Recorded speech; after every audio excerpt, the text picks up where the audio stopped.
On my way home, my rearview mirror's ripped out. On my way home, hey, why little bad, let's lift out. On my way home, no reminiscing, I would not bow. On my way home, don't dwell on the past unless it's God. Let's go. My life ain't feel skippy, come feel tripping if you don't believe it. My life is a war zone, no meal till you nothing's coming easy. I got a lot of bad burns, I got a few step wounds, bullet holes in my air. Hello everybody, so today we are going to be interviewing Roman Covos for his testimony, and we are all going to be asking him some questions. So Mr. Roman, do you mind telling us where you're from? From Augusta, Georgia. I got here 2009 actually, so 10 years ago. Okay. I was in the Army and I got stationed here. Okay. So Mr. Roman, how long have you been saved? I've been saved 10 years now. Okay. So would you mind telling us your testimony?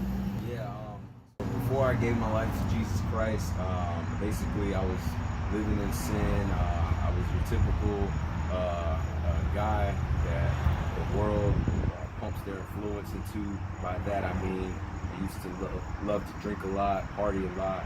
I gave myself to getting high at a very young age, sexual immorality at a very young age, and I was always trying to be cool, trying to be the cool guy, fit in with the crowd.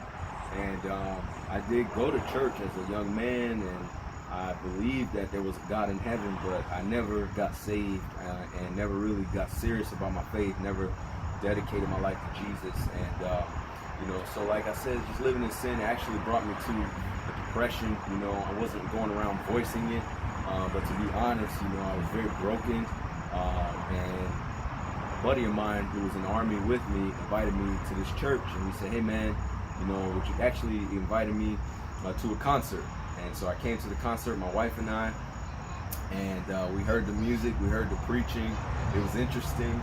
And so then I came back to church, and then we started to come to Bible studies on Friday night. And the more I learned about Jesus Christ, I was starting to feel that conviction.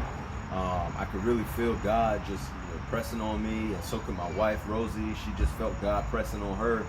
And I really just surrendered. I broke down. I was in my house, and some guys invited me to outreach, and I was like, I'm not ready to be witnessing to people, man. And they were like, just come.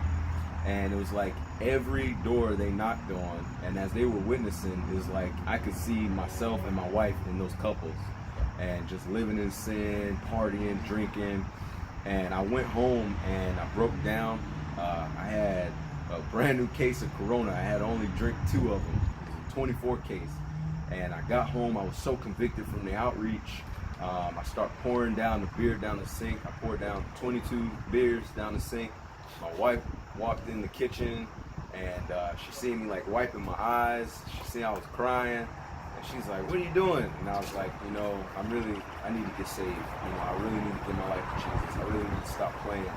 And that's what happened. I gave my life to Jesus Christ right there in my kitchen. I started really being serious about living for God. I surrounded myself around the men of God. I wanted to be like these men.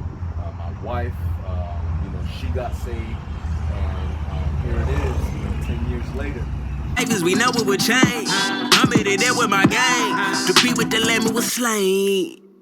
1 billion years ahead, this whole world will be nothing. There's a joy that is coming like the morning. Nothing that we've left will compare to this new song. Hearts united in freedom.